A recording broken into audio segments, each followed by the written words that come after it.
हरे कृष्ण। तो दूसरा अध्याय 45वां श्लोक। त्रैगुण्या विषया वेदा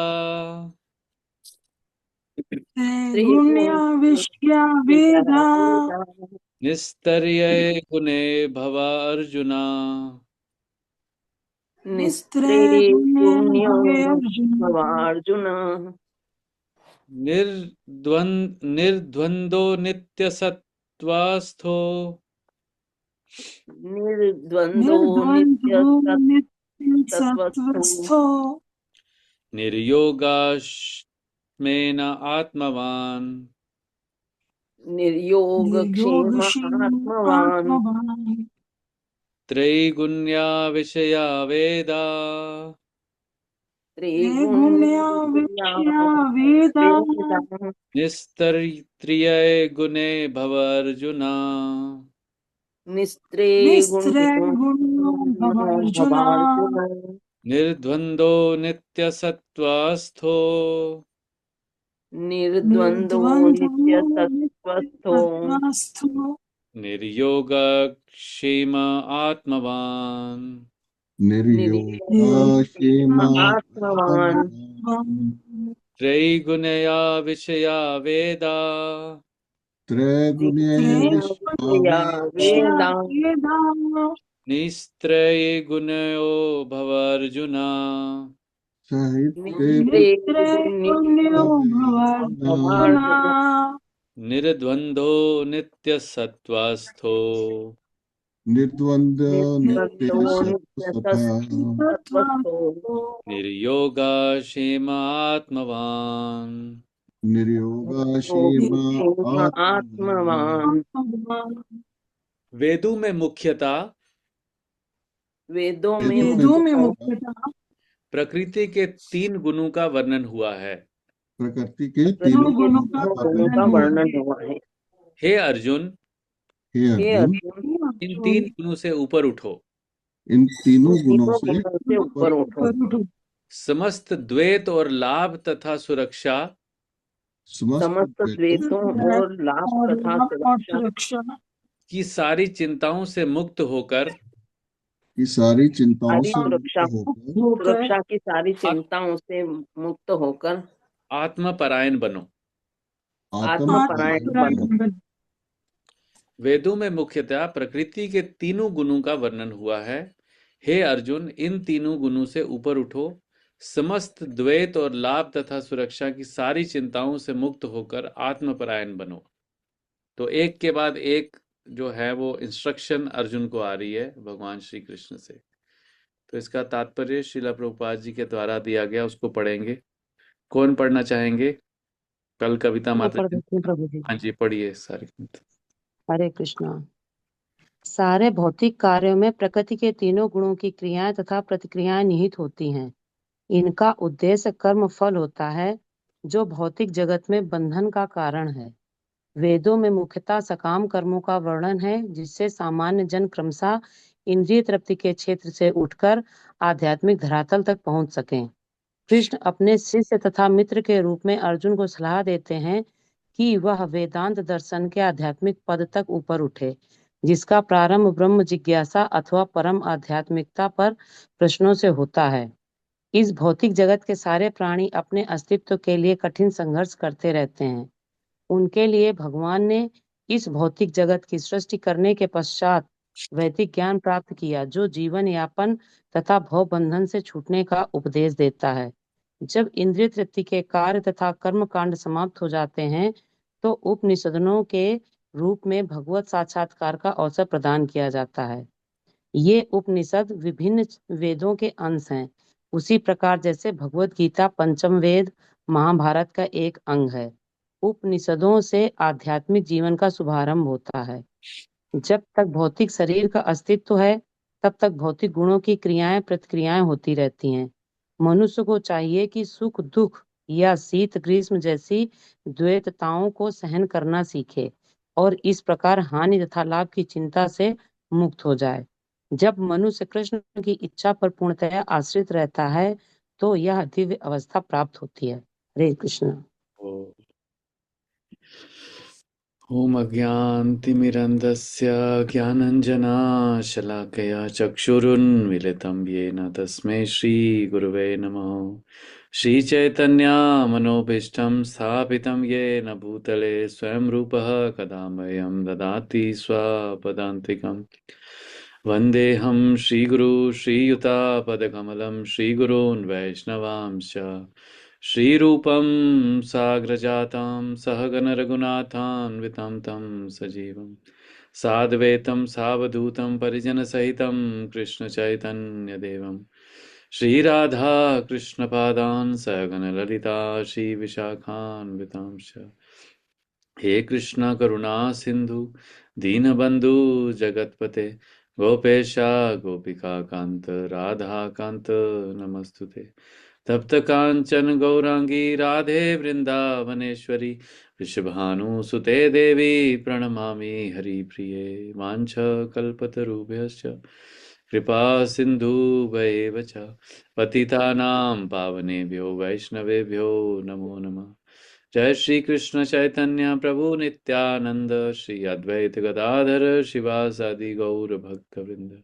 हरे कृष्णा कृष्णा कृष्णा हरे हरे हरे राम राम राम हरे हरे। नमः ओं विष्णुपादाय कृष्ण पृष्ठाय भूतले श्रीमते भक्ति वेदांत स्वामीति नामिने।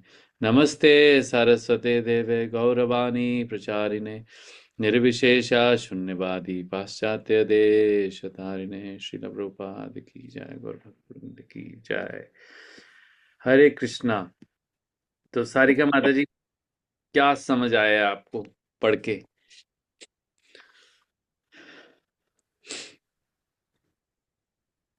और किसी को भी? प्रभु जी, इसमें यही बताया गया है कि जो भी कर्मकांड और ये इंद्रिय तृप्ति से ऊपर उठकर काम करता है वो भगवान को प्राप्त होता है। भगवान उस पर अपनी कृपा करते हैं, भवबंधन से छूट जाता है। यस, बिल्कुल सही। तो हम जो भी कर्म करते हैं वो हम कर्म करते हैं या तीन गुणों के द्वारा किए जाते हैं? क्वेश्चन है।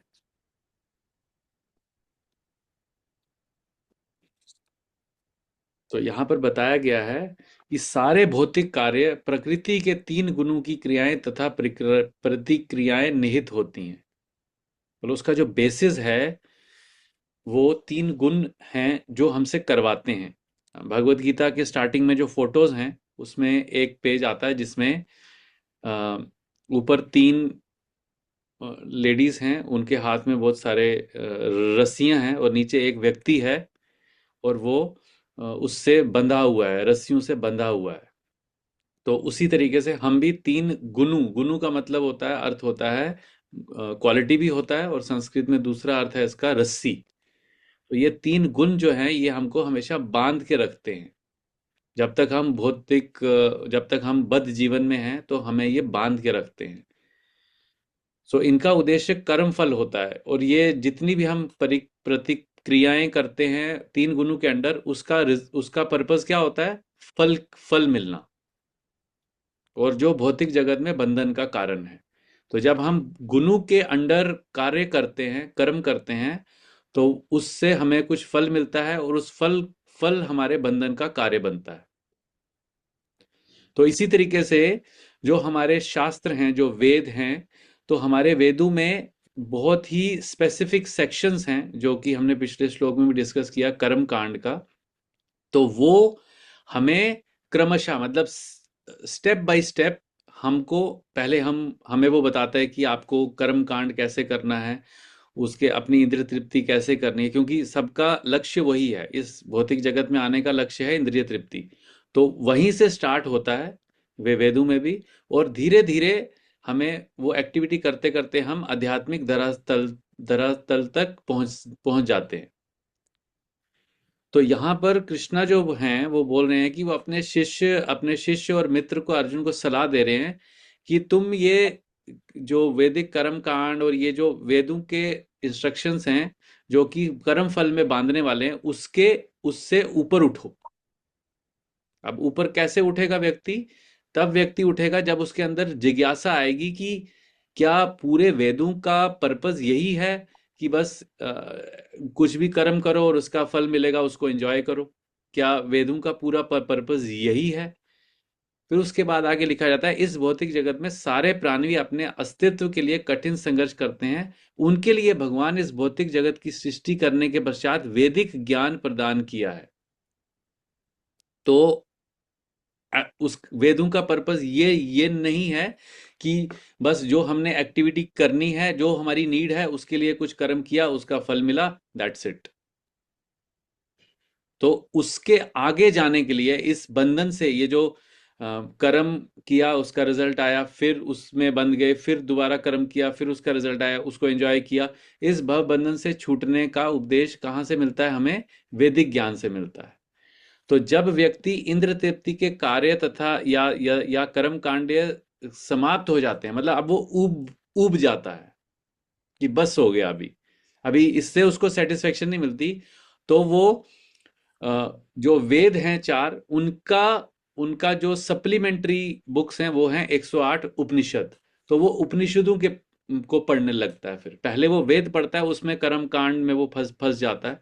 फिर जब वो उससे उब जाता है तो वो उपनिषदों को पढ़ता है। तो गीता भी एक क्या है? गीतो उपनिषद। तो श्रीमद् भगवत गीता जो हम अभी पढ़ रहे हैं, ये भी एक उपनिषद है। तो वेदों के सार को निकाल के जब अलग अलग टाइम प्लेस सर्कमस्टांसेस के लिए, अलग अलग टाइप के लोगों के लिए जब सार निकल के आता है, तो वो 108 उपनिषद हैं जो कि व्यासदेव जी और उनके जो आगे उन्होंने लिखे हैं। तो ये उपनिषद वेदों के अंश हैं, और उसी प्रकार जैसे भगवत गीता पंचम वेद महाभारत का अंश है, उपनिषदों से आध्यात्मिक जीवन का शुभारंभ होता है। तो कर्म कांड वेदों तक कर्म कांड रहेगा, क्योंकि उसमें डायरेक्टली भगवान की भक्ति के लिए नहीं बताया है। लेकिन उसके उसमें से जो जो पूरा क्रीम निकाल के कुछ उपनिषद में वो नॉलेज की, अब अगर कोई व्यक्ति उब गया है अब कर्म कांड से, तो उसके लिए नेक्स्ट लेवल की बुक्स रखी हैं भगवान ने, उपनिषद। फिर वो जब उपनिषद पढ़ता है तो उसको लगता है कि नहीं नहीं, इसके इसके ऊपर भी कुछ है। तो फिर वहां से उसके आध्यात्मिक जीवन का आरंभ होता है। तो जब तक भौतिक शरीर का अस्तित्व है, तब तक भौतिक गुणों की प्रतिक्रियाएं होती रहती हैं। मतलब ये नेचुरल है, इसके लिए हमें एफर्ट करने की जरूरत नहीं है। जब तक ये शरीर है, हम चाहें या ना चाहें, हमसे भौतिक तीन जो सत्व गुण, रजोगुण और तमोगुण के अंडर हमारे से एक्टिविटी होती रहेगी, वो नेचुरल है।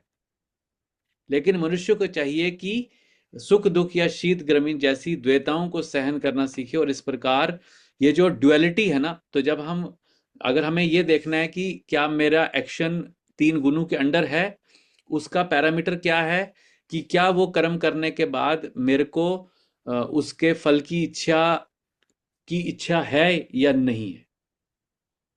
अगर उसकी इच्छा आ रही है, मतलब मेरे कर्म अभी तीन गुणों के अंडर चल रहे हैं, अभी उससे ऊपर नहीं उठे। तो ये जो द्वैत है, मतलब ड्युअलिटी है, गुड बैड, सुख दुख, सर्दी गर्मी, तो इनसे अर्जुन को भगवान, अर्जुन के माध्यम से मनुष्यों को सबको इंस्ट्रक्शन दिया जा रहा है कि इस प्रकार हानि तथा लाभ की चिंता से मुक्त होया जा सकता है। तो जब मनुष्य कृष्ण की इच्छा पर पूर्णतः आश्रित होता है, तो ये दिव्य इस अवस्था कब प्राप्त होती है कि हम सुख दुख से इफेक्ट ना हो, सर्दी गर्मी से इफेक्ट ना हो, कोई भी ड्युअलिटीज से हम इफेक्ट ना हो। कब होता है? जब एक व्यक्ति पूर्णतया भगवान पर आश्रित होता है, 100% सरेंडर जो होता है, तो वो ऑटोमेटिकली तीन गुणों के जो इफेक्ट है उससे निकल जाता है। तो यही अर्जुन को, क्योंकि यहाँ पर अर्जुन जो हैं वो अभी तीन गुणों, अपेरेंटली ऐसा दिख रहा है हमको कि वो तीन गुणों के अंतर्गत कार्य कर रहे हैं, क्योंकि उनको अपने कर्म के फल का भी उनको पता चल रहा है कि मैं ये करूंगा तो ये होगा। जैसे पहले अध्याय में उन्होंने बोला ना कि मैं ये करूंगा तो ये होगा, तो वो अपने कर्म के साथ उसके फल के बारे में भी अभी सोच रहे हैं। तो मतलब वो तीन गुणों के अंदर कार्य कर रहे हैं। लेकिन उनको बोल रहे हैं, भगवान उनको उपदेश दे रहे हैं कि तुम्हें चाहिए कि ये जो तीन गुणों से ऊपर उठो और आध्यात्मिक जीवन का शुभारंभ करो। और आध्यात्मिक जीवन का शुभारंभ क्या बोल रहे हैं कि तुम पूर्णतः मुझ पे आश्रित होकर कर्म करो और मेरे लिए कर्म करो, राइट। सो इसमें इसके अलावा कोई आपको अंडरस्टैंडिंग लग रहा है, इसमें कोई और पॉइंट है जो भगवान अर्जुन को बताना चाह रहे हैं?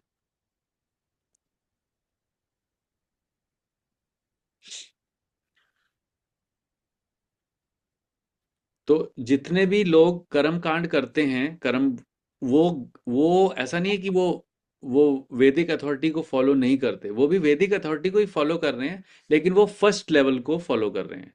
तो जैसे ही वो लोग उससे उब उब जाएंगे, अब उनको उसमें उसमें उनको सेटिस्फेक्शन नहीं मिलेगा, तो फिर यहाँ जो लिखा है कि अथातो फिर ब्रह्म जिज्ञासा, मतलब उनके अंदर इंक्विजिटिवनेस आएगी, जिज्ञासा आएगी कि अब क्या करना है, व्हाट नेक्स्ट। तो फिर वो आगे के कुछ नेक्स्ट लेवल को फॉलो करेंगे।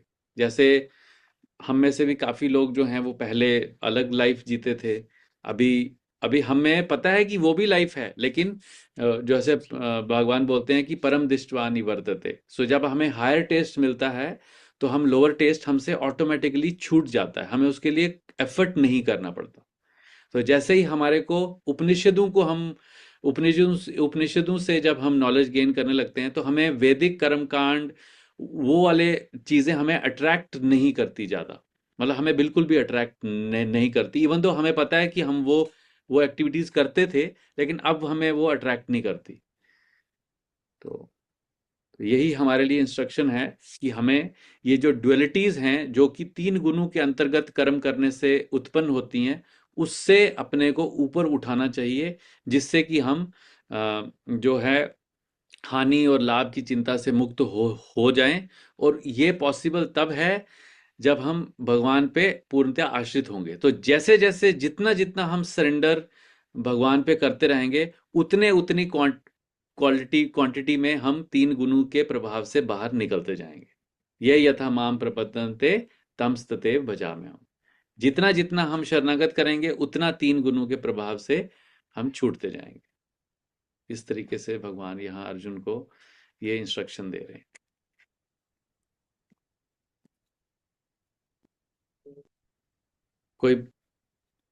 कोई क्वेश्चंस, कमेंट्स, एडिशन? प्रभु जी, भी उस श्लोक के मीनिंग में लिखा है ना, आत्म परायण बनो। परायण का मतलब क्या हुआ? आत्म सेल्फ रियलाइज्ड। आत्मपरायण बनो। मैं आपको बताता हूँ, एक मिनट। सुरक्षा की सारी चिंताओं से टू बी मुक्त होकर एस्टैब्लिश्ड लिखा आत्म है कि परायण बनो। आत्मपरायण को इंग्लिश में लिखा है to be established in the self, मतलब अपने सेल्फ रियल स्टेट में आ रियलाइजेशन। जाओ। हाँ, सेल्फ रियलाइजेशन, मतलब जो आपका नेचुरल स्टेट है, जो आपका रिलेशन भगवान के साथ है, उसमें आप स्थापित हो जाओ। आत्मपरायण, सेल्फ रियलाइज्ड। तो हम अपने को देख सकते हैं, हमारे ये पढ़ने के बाद हम, जैसे कल भी हमने श्लोक पढ़ा था कि हमारी आसक्ति, अब यहाँ पर है कि हमारी जो एक्टिविटीज हैं, अगर उसमें हमें रिजल्ट का थॉट आ रहा है, तो हमें पता चल जाना चाहिए कि अभी अभी हम 3 गुणों के अंडर कार्य कर रहे हैं। और जैसे जैसे हमारा सेंटर भगवान के लिए बढ़ेगा, हमारे हमारा जो जो इन 3 गुणों का इम्पैक्ट है, इफेक्ट है हमारे एक्शंस पे, वो कम होता जाएगा। जैसे गुण 3, अगर हमारा सरेंडर बढ़ता जा रहा है, और उतना ही हमारा ये ऐसे जैसे क्रिस क्रॉस होगा, तो उतनी मात्रा में, जितनी मात्रा में सरेंडर बढ़ेगा, उतनी मात्रा में गुणों का प्रभाव कम होता जाएगा, इनवर्सली प्रोपोर्शनल। उस तरीके से समझ सकते हैं इसको।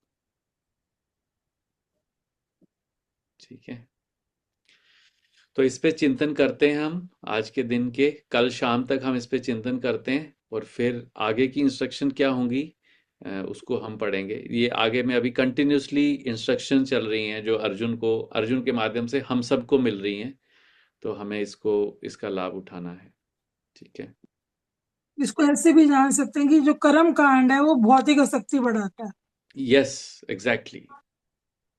क्योंकि व्यक्ति का जब जन्म होता है, उसका पर्पज ही है यहाँ आके इंद्रिय तृप्ति करना, तो भगवान पहले उसी लेवल से स्टार्ट करते हैं, और फिर क्रमशः, जैसे यहाँ लिखा हुआ है कि सामान्य जन क्रमशः इंद्रिय तृप्ति के क्षेत्र से उठकर आध्यात्मिक धरातल तक पहुंच सके।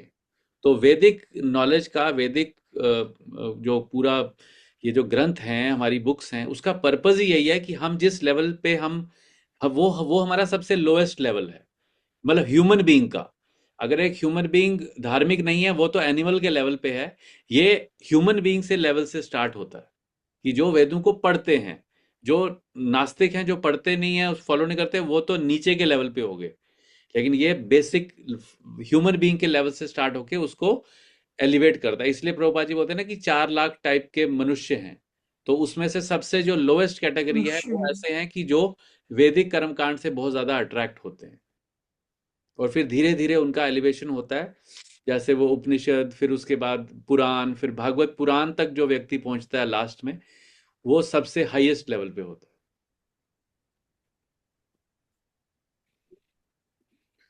ठीक है, तो अभी इसको हम यहीं आज क्लोज करते हैं। और ये बहुत अच्छा श्लोक है, इसका हमने जो डिस्कशन किया, और इसको इस पे इम्प्लीमेंट करते हैं अपनी लाइफ पे। इस पे चिंतन करेंगे तो इम्प्लीमेंट करने का भी इच्छा आएगी। ठीक है। हरे कृष्णा। श्रील प्रभुपाद की जय।